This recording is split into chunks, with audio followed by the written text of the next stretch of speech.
Wamepora mali kwa maduka mpaka wamemaliza huko Kisumu. Sasa wameanza kupora maiti kwa mochari. Na umesikia mheshimiwa waziri wetu wa barabara akituambia yale yanatendeka. Mpaka wawekezaji wanahama kutoka Kisumu. Wanatoa uwekezaji wao Kisumu wapeleke sehemu zingine. Watu wanaharibu mabarabara. Na wale wanaofanya hayo, yule anaowaongoza anawaambia anawaongoza waharibu mali, wapore mali ya watu wengine, watoto wa mamama na wazee wauawe kwa maandamano kwa kisingizio cha gharama ya maisha na kufunguliwa kwa sava. Na spika wangu ambaye ni wakili shupavu, huyu Papa wa Roma na ni Mkatoliki mwema, kwa hivyo husema ukweli vile ulivyo, atakwambia pale Supreme Court tarehe 31 mwezi wa 8 hiyo sava wanauliza ifunguliwe. Supreme Court iliamrisha ifunguliwe, ikafunguliwa, wakakagua na wakatosheka na yale yaliyokuwa ndani ya sava. Sasa wanaambia Rais William Ruto na naibu wa rais ati wafungue sava. Na nimeona wengine wakiandamana Nairobi, wengine wako uchi, wengine amevaa tu suruali, ameandika huko nyuma fungua sava. Sasa nikajiuliza, hii mheshimiwa naibu rais, hii sava unaambiwa ufungue ni hiyo watu wako na suruali wanakuambia ufungue sava?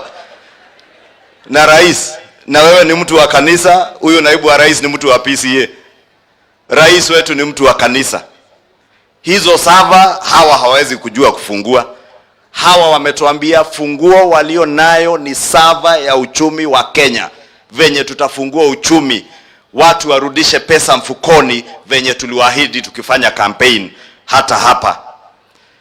Therefore, Your Excellency, I just want to call out the hypocrisy of our friends. That you can't be demanding that President William Ruto opens servers that were opened by the Supreme Court, and you verified the results of that electoral process. That is the height of hypocrisy. You cannot be telling us, like the former Prime Minister was telling us yesterday. I saw him lecturing us on how democracy should precede development. And I agree with him. Democracy precedes development. But it is also true that for us to bring down the cost of living that you are asking us to do, there must be development. And development cannot be there if you become disruptive to our economy and destroy the economy that will be creating a means of earning livelihoods for the people of Kenya to be able to bear the cost of living. And I heard him yesterday lecture our international partners and development partners, saying that they are quiet as their demonstrations are disrupted apparently. But we want to tell Mr. Odinga, the international community is not quiet. They are watching you as you slide our country into anarchy. The International Criminal Court equally is watching you as you slide our nation into anarchy. And since I heard you lecture our international development partners on the tenets of democracy, let me also educate you, sababu labda uzee imekuingia umesahau kidogo, the tenets of democracy. Anarchy is not one of the tenets of democracy. And you cannot be inciting the country into anarchy and lecturing the world about democracy. One of the chief tenets of democracy is the adherence to the rule of law, constitutionalism, and law and order. If you demand respect as a former Prime Minister, respect those who have been elected by the people of Kenya to govern our country and allow peace to prevail. Anarchy will only take you to ICC. Na nilisikia sababu siku hizi wewe na Uhuru hamtaki kuona nikiongea, na nitaongea ama ninyamaze? Niwaambie nisiwaambie? Najua nilisikia jana akisema alitaka kuniua. Wewe miaka yako yenye imebaki hakuna mtu anaweza kuua. Tumekuachia Mungu. Na tumwambie Raila, nobody is interested in your life. You are destroying your own life. Wewe mzee. William Ruto, Rigathi Gachagua, Musalia Mudavadi, Wetangula, Kimani Ichungwa na wale wengine unashida ukitajataja ati tuna haja na maisha yako. Hatuna haja na maisha yako, tuna haja na maisha ya Wakenya wenye unaua kwa maandamano, vijana wenye wamekufa Kisumu, watoto wa wenyewe. Na wewe Raila huwezi hata tembelea hizo mafamilia, lakini una nguvu, una uwezo wa kwenda kumtembelea shamba la Uhuru Kenyatta kuangalia miti iliyokatwa na kondoo. Kondoo na miti ndio ziko na maana kuliko maisha ya wananchi kweli? Tumwambie tusimwambie? Wewe Raila, elewa vizuri, maisha ya kondoo ni muhimu, miti ni muhimu, lakini maisha ya watoto ya wenyewe wenye unaelekeza wakafe ndio muhimu zaidi. Mali ya familia ya Kenyatta ni muhimu kama mali ya vijana na wamama ambao umebomolea maduka zao Kisumu, kama mali ya wale watu wa Embakasi. Na najua wewe Raila, you are targeting specifically Kikuyu owned enterprises in the city of Nairobi because we did not vote for you. We want to tell you, as the people of Mount Kenya, we do not owe you anything, Mr. Raila Odinga. If you want to look for anybody who owes you anything, look for Uhuru Kenyatta. He is the one who promised you votes. Sisi tulijaribu kukushauri tukiwa na Rigathi na wale wengine, tukakwambia Mount Kenya huwezi pata kura. Kwa hivyo usitupanish na kubomoa biashara za watu wa Mlima Kenya eti sababu tulikataa kukupea kura. Heshimu mali ya watu wengine vile yako inavyoheshimiwa. Nilisikia Martha Karua akisema ati anapeleka sijui IG kotini sababu gari yake iligongwa kwa maandamano. Sasa nikauliza, wewe ni gari, wale wameuawa. Wewe Martha Karua, 3 women who were raped by your goons in Mathare, watapeleka nani kotini kama sio wewe na Raila? And I want to declare today, Raila, Your Excellency, don't treat Raila Odinga with kid gloves. Asipembelezwe. Ako na bahati ni wewe naibu wa rais na rais muko kwa uongozi. Kama ingekuwa mimi, huyo mtu angeona.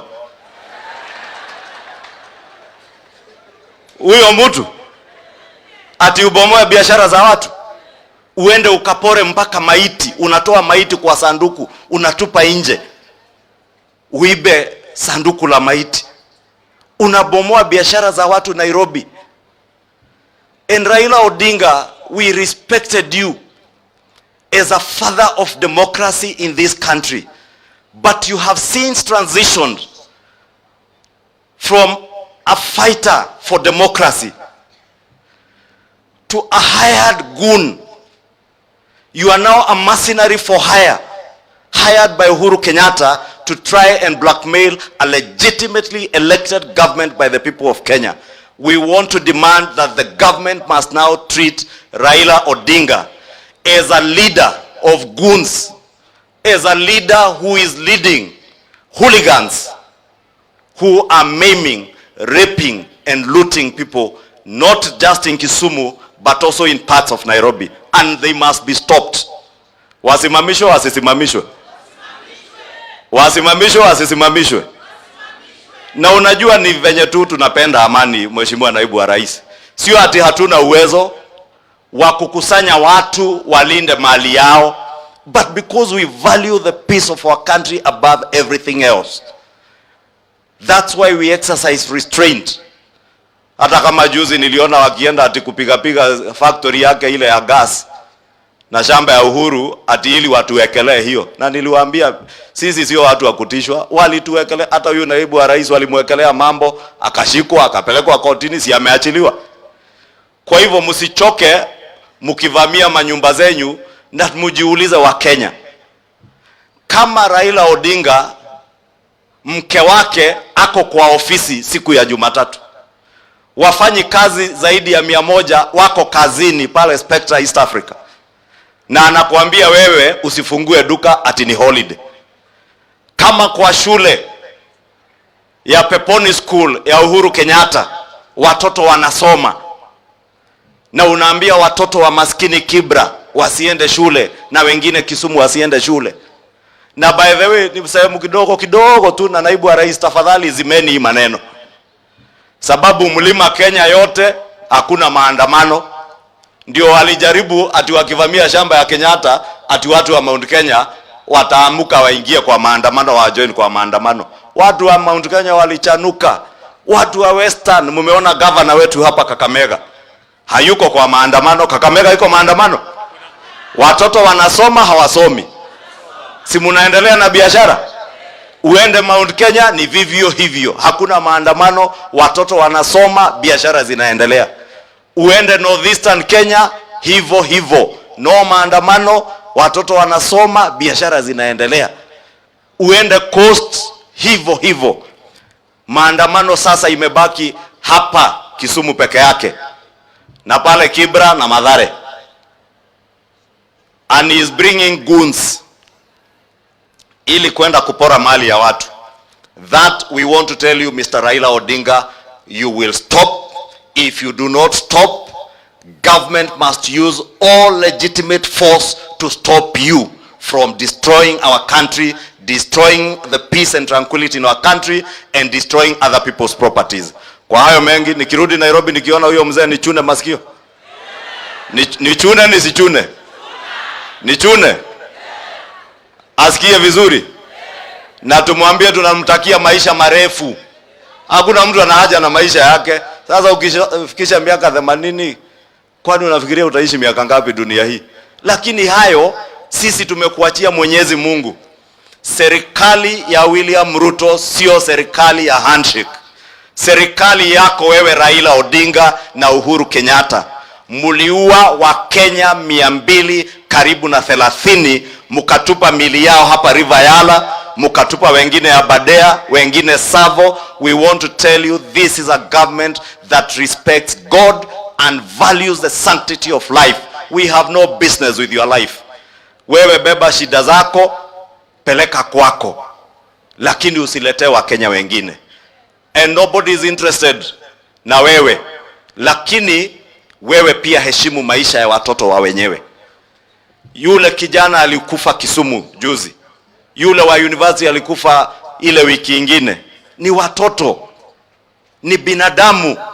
Kama yule mtoto wako umepeleka Iyala, ama yule wa Kalonzo Musyoka. By the way, hata kwa Kalonzo Musyoka Machakos, Kitui hakuna maandamano, na Kalonzo ndiye huyo amefuata huyo mtu.